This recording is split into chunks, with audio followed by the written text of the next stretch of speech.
그래서 지금 이걸 팔고 내가 지금 소유하고 살고 있지. 이런 집을 여기 한 5채 지었지. 대지가 212평. 집을 한번 보겠습니다. 여기 거실. 2층에도 거실이 있습니까? 2층이 더 좋은 것 같은데요. 이 대리석을 이 귀한 건 어디서 가져오십니까? 한국 분이 계신 건가요? 아니요, 라오스 사람. 라오 사람한테. 전부 라오스 사람들한테 판매했어. 저녁이 되면 차 소리 같은 것도 안 나요? 안 나지, 안 나지. 2007년 창업을 크게 했다고. 종업을 그냥 100명씩 두고 있었다고. 한 10억을 가지고 들어왔지. 한 100만 불을. 그러고 주택에 대해서 주택업을 하기 위해서 많은 내가 공부를 했는데 거기에 대한 노하우는 내가 좀 가지고 있는데 우리 이 김인섭 사장 유튜브님들이 원하시면은 저희 노하우를 좀 전수해 줄 수 있는 거예요. 그러니 주택업을 내가 이게 5채를 제가 팔면서 전부 2층을 졌다고. 집을 2층을 져서 어느 정도 금액이 넘어가면 고객이 소비자가 한정이 돼 있으니까 이것을 주택 판매를 하려면은 한 9만 불 정도 선으로 주택을 지어서 판매를 하면 할 수 없습니다. 그러니까 2층을 짓지 말고 전원주택, 텃밭 가꾸기 식으로 땅을 좀 하고 집을 지으면은 그게는 무조건 나름대로 판매가 된다고 생각을 하고 있습니다. 토지는 어떻게 구입을 해야 되나요? 토지는 외국인이 소유가 안 되니까 네. 저 같은 경우는 여기에 같이 있는 분 이름으로 네. 대지를 사서 좀 판매를 다 합니다. 같이 있는 분이라면 라오스 예, 라오스 분. 거죠? 예, 예. 네, 신뢰를 하시고 예. 네. 그분 명의로 했고 또 어떻게 보면 그 또 리스크가 있는 거 아닙니까? 근데 그 리스크라고 생각을 하면 리스크지만은 네. 장점으로 생각하면 더 장점이 될 수가 있죠.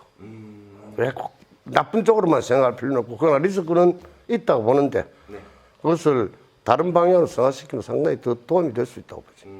저 같은 경우는 또 아내 이름으로 샀거든요. 그렇죠. 네. 그럼 이 집도 마찬가지로 내국인 이름으로 지금 돼 있는 거지 않습니까? 그렇죠. 네. 그럼 법인은 구입하면 안 됩니까? 법인도 아직까지는 힘들어요. 법인도 구입을 하면은 대지에 한정돼 있는 대지에 네.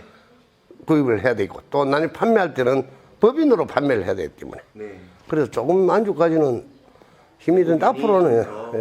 네, 장점이 많다.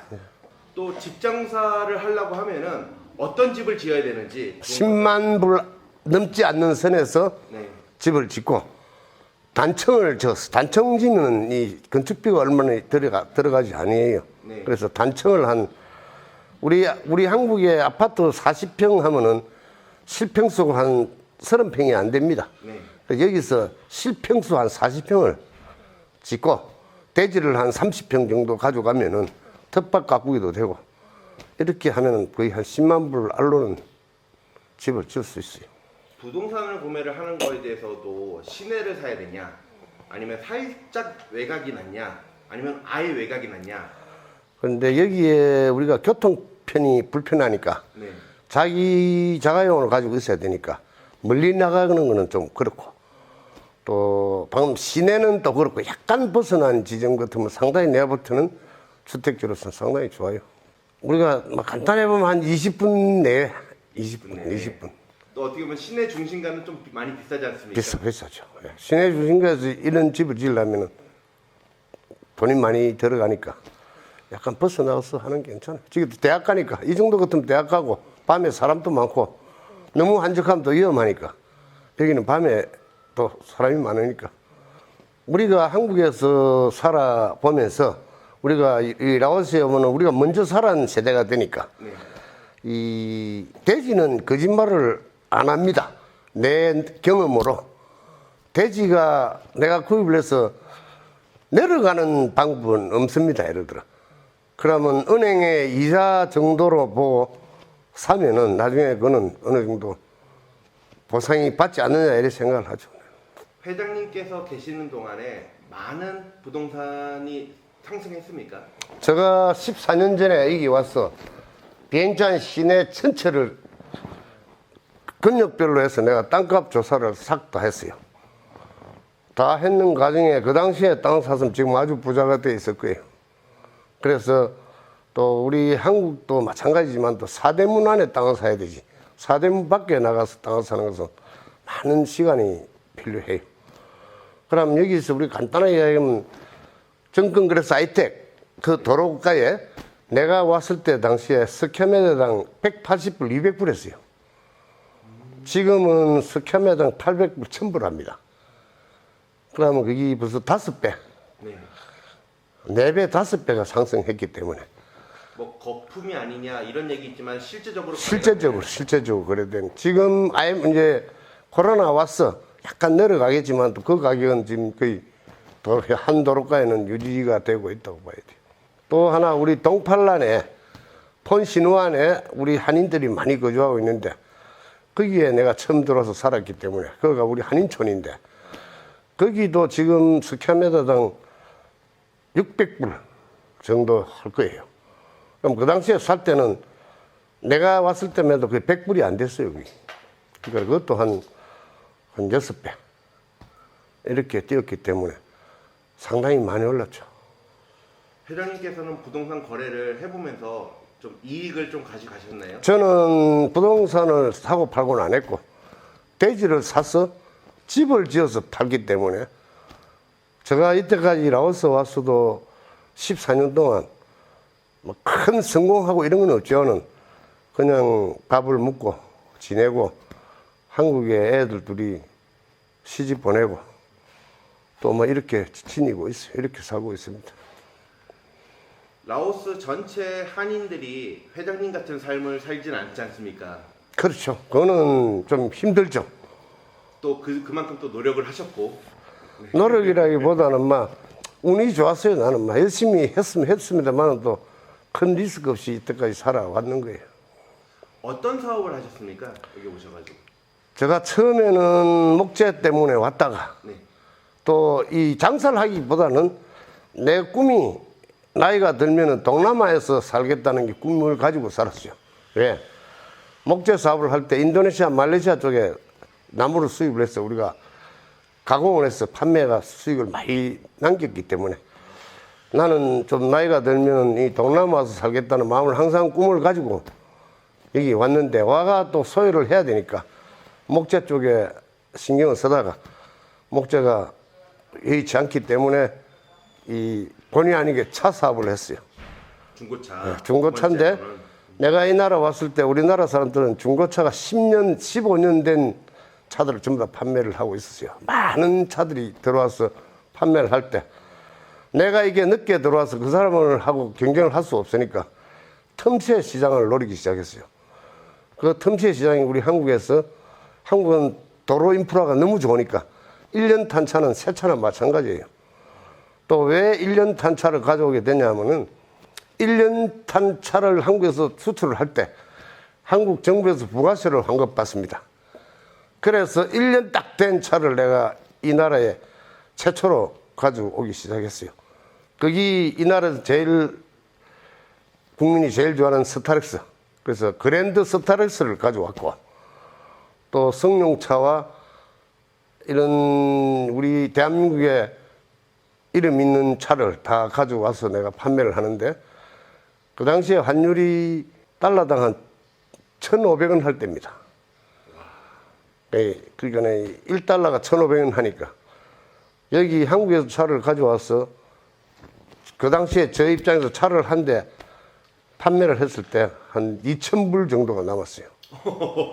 그래서 무슨 이런 참 시번 장사가 어딨냐 이런 생각을 하고 열심히 하다가 이 나라에서 환경 문제가 대두되고 중고차를 판매를 못하게 수입을 못하게 했기 때문에 그 중고차 사업을 접고 그때 당시에 들어온 차 한 15대를 전부 렌트카로 돌렸어요. 그래서 대한민국 사람으로서 렌트카 1호를 제가 사업장을 내서 렌트카를 한 10년 이상 하고 렌트카를 우리 한국인한테 팔고 저는 또 이제 아파트 사업을 또 시작했습니다.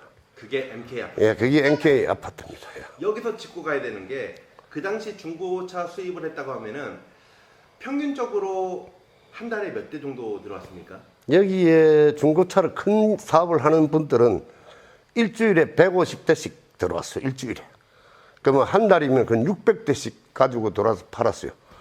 그런 사람들이 바로 지금 그보다 더 많이 파는 사람이 코라오 오생 회장이 최고 많이 팔았고, 그 다음에 우리 한인들도 지금 많이 파는 사람들이 많습니다. 그래서 저는 그런 시장에 뛰어들어가지고는 제가 살아남을 수 없다 보고 그 새 차 같은 중고차를 가져와서 그것도 최초로 제가 이 나라 신문 광고도 내고 그래서 상당히 히트를 쳤어요. 그래서 자금의 한계가 있다 보니까 차 4대 실으면 그때 돈 한국으로 10만 불에 1억이에요.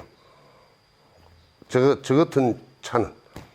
그래서 거기 컨테이너가 3개만 뜯어도 한 4개, 컨테이너 4개만 뜯어도 거의 2억이라는 돈이 들어갔기 때문에 이 돌리는 텀이 천천히 할 수밖에 없었기 때문에 큰 돈은 못 벌어도 그냥 이래 밥 먹고 살았습니다. 그게 한 몇 년 정도 이어졌나요? 거기 한 3년을 이어졌죠. 한 3년을 이어지다가 중고 수입이 중단되는 바람에 그걸 접었죠. 그 당시에 돈을 버신 분들은 진짜 어마어마하게 벌었어요. 어마어마하게 벌었죠. 그 당시에 중고차 장사하는 사람들이 어마어마하게 벌었다가 그 10년 동안에 그분들이 돈을 다 거의 이제 까먹었죠. 중고차가 안 되는 바람에 이제 여행업으로 돌아서고 이렇게 해서 버린 사람 많이 벌었지만은 이제 좀 벌어놨던 돈을 거의 이제 까먹기 시작했어요. 그런 돈을 어떻게 써야지 성공한 사람이 될 수 있을까요? 이 재테크인데 네. 정말 우리가 사람 중요한 게 재테크입니다. 재테크만큼 중요한 게 없고 맞습니다. 뭐 그것을 잘하면 이 손해 볼 게 없고 못 살 이유가 없는 거예요. 그래서 그것이 상당히 힘든데 그건 아직까지 저도 그것을 공부를 하고 있어요. 아, 이렇게 부동산을 사셨으니까 이게 최고의 재테크 아니에요? 예, 그래서 제가 그 임대 사업을 하기 시작한 것도 리스크를 최고로 없애기 위해서 임대 사업을 하게 되었습니다. 지금 또 이 집장사는 저는 하고 싶은 게 이 집장사입니다. 실례지만은 지금 5채를 짓고 지금 한 채는 회장님이 계시고 4채는 외국인이 구매했습니까? 내수인이 구매했습니까? 이 라오스인 중산층들이 다 이 집을 샀습니다. 이게 실례지만 지금 계시는 집이 매매가가 어느 정도입니까? 한 30만 불. 30만 불. 땅값 다 포함해 땅이 212평, 건평이 95평. 야, 여기 라오 사람들도 능력 있는 사람들은 구매를 하군요. 많습니다. 여기에 이 나라 국민이 기질이 내륙적인 기질을 가지고 있기 때문에 큰 집을 되게 선호하는데, 그러나 이제 그런 집을 선호하는 사람은 이거보다 더 큰 집을 선호하고, 그랬기 때문에 제가 경험으로는 이런 집을 지어가 장사를 한다는 것은 리스크가 많고, 한 10만 불 알로 땅 한 6, 70평짜리 대지를 사서 한 금평 한 3, 40평을 지어가지고 텃밭 가꾸기를 하면은 아주 판매가 지금 가능하리라 봅니다. 그리고 또 이런 데 관심이 있는 분은 이 나라 사람들이 말하기를 홈테오라 하는데, 이 홈테오보다 조금 나은 집, 아마 은행 거라고 연결을 하면은 판매 가격의 30% 계약금을 받으면은 70%는 은행하고 연계해서 그 집을 매매할 수 있어요. 그 은행이랑 같이 협약을 한다는 자체가 외국인 입장에서는 좀 힘들지 않습니까? 그렇지. 다 사업체만 있고 네. 또 땅을 사가지고 판매를 하는 거니까 은행은 리스크가 없죠. 이 건물 전체를 소비자한테 판매를 하면서 등기는 은행이 가지고 있다가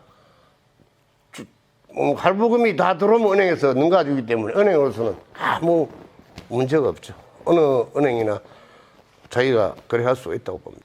근데 코로나 때문에 힘들지만은 지금 이때 집을 짓기는 어떻게 보면 제일 편한 상태죠. 그렇죠. 인력 구하기도 쉽고, 네. 미리 지어놓고 나중에 그 시대가 오면 팔면 되니까. 네. 그 당시에 유행할 때 지가 팔려면 그만큼 또 힘이 되니까. 네. 그런 장단 돈만 있으면 충분히 가능하다 봅니다. 지금 땅값이 싸졌고, 지금 인력도 구하기 쉽고, 이럴 때 일을 한다는 것도 어떤 역발상으로 생각하면 뭐 나쁜 건 없다고 봅니다. 저는. 여행업이라는 게 없었습니다. 여행사가 100개 가까이 안 되겠어요. 이 TV를 한번 타면서 여행객들이 어마어마하게 쏟아지 들어오고 중국이 여기에 들어오면서 어마어마한 인구 유입이 되기 시작했습니다. 올 연말에 이 고속철도가 들었습니다. 지금 여기에 중국이 철도 놓음으로써 말레이시아, 싱가포르까지 전부 연결이 됩니다. 제가 살고 있는 시기 때는 안 일어날 줄 알았는데 일어났죠. 예, 일어났죠. 예. 이 나라는 모성애는 우리 한국보다 더 강해요. 이 나라에 어느 정도 사는 사람은 집안에 가면 자가용이 다 서너져 됩니다. 또 이 나라는 결혼을 하면은 이제 장가를 가는 겁니다. 너무 빨랐기 때문에 실패를 했어요. 상상도 못하는 이런 젊은 사람들의 이 발상이 저는 깜짝 놀랍니다만 또 뭐 그런 걸 봤을 때는 충분히 젊은 사람들이 도전하기 가능성이 있다고 봅니다.